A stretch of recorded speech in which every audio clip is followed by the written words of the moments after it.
Hey, so the big rule book of wedding traditions says you must have a huge bouquet of flowers to walk down the aisle, several huge displays throughout your church or chosen ceremony area, and your room must be completely decorated with expensive flowers.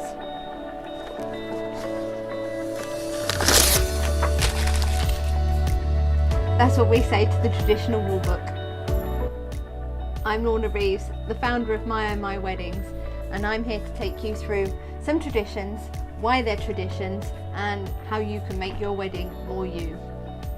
It's all about taking the traditional and using parts of it if you want to, getting rid of the parts that you really don't want and are really not you as a couple, and making your special day about you and a celebration of your relationship. So let's start at the beginning. Why do we even have flowers at weddings? Well, they go way, way back from ancient Greek and ancient Roman times. Brides and grooms traditionally wore head garlands full of either flowers or herbs. And these were twofold, partly to ward off evil spirits, or they were used of certain fragrance to make sure the wedding night goes with a bang. Certain smells were supposed to be aphrodisiacs and ensure longevity and fertility for the couple. Not sure it's a reason I'd want to walk down the aisle necessarily. Next up, after warding off the spirits and ensuring your wedding night goes with a bang, they were used to cover up certain odours. Yep, before regular showering and deodorant came in, they were used to cover up the smell of body odour. And you'd often get rooms full of flowers, especially fragrant herbs, to try and make the room a little bit more pleasant. So all your guests have a nice time and it really just doesn't get too whiffy by the end of the day. Later in the Victorian era, Queen Victoria herself, in fact, brought in the tradition of carrying a traditional posy down the aisle.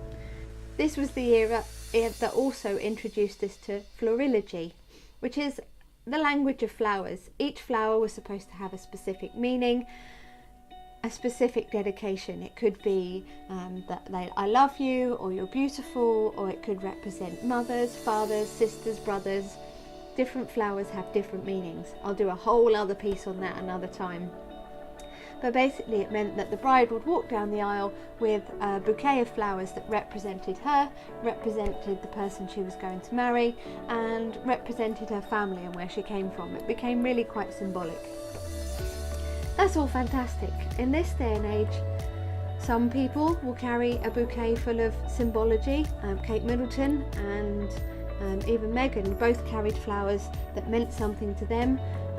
Sweet William, flowers that symbolise sincerity and virtue and luck were all in their bouquets.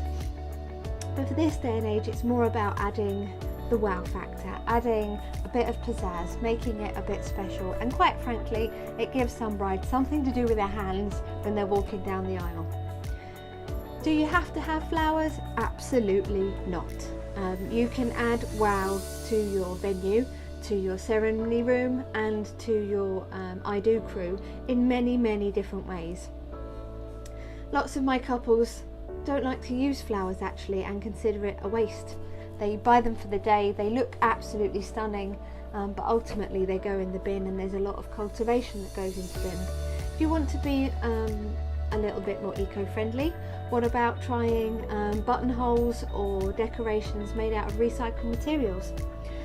Buttons are a big thing at the moment, bouquets made from buttons and buttonholes made of buttons, or feathers or pieces of fabric, even scraps of material made from someone else's outfit. I had a client recently that wanted to make buttonholes for all of her I do crew, men and women, out of her mum's wedding dress, which I thought was a really nice way of bringing some tradition but some personality into their outfits. You can use absolutely anything to dress up your venue, from lighting, to what you put on the table. You can use props, you can use colour, you can use soft furnishings. It really doesn't have to be flowers anymore. That said, if you are going to use flowers, use something that's in season. That will keep the costs down for one, but it also makes your wedding day congruent. If it's a summer wedding, using summer blooms and summer florals really adds to the effect of the day. Add a splash of colour in there, give it some depth, make your photographs interesting and quirky, and think about different shapes for your flowers as well. Gone are the days when you have to have a traditional vase in the middle of the table with a bouquet in for every different table for your ceremony or your meal. What about having flat lays across the table, or small bouquets all around the table, or one huge one in the middle of the room, and then lots of little ones that are representative of the main centerpiece. You could have no flowers at all and just do all the effect with lighting and with candles or with props. You can have flamingos, you can have cactuses, for example. You don't have to have bouquets and blooms. What about using succulents to add that richness and that greenness to your ceremony room? Best place to start, as I always say, is get on Pinterest and have a look at some ideas. What are other people doing? How can we add depth and a bit of wow to your ceremony and your venue without necessarily using flowers? If you don't want to, it's your day, do it your way, and go have fun with it. Make it something that people haven't seen before. Make it sustainable if that's your thing. Really make it personal to you and you both as a couple. That's it from me. Until next time, when we rip another page out of the tradition book, you can find more about me on Facebook and Instagram. Please do take my quiz. Are you on track for your dream or nightmare LGBT wedding? I'll pop the link around this video.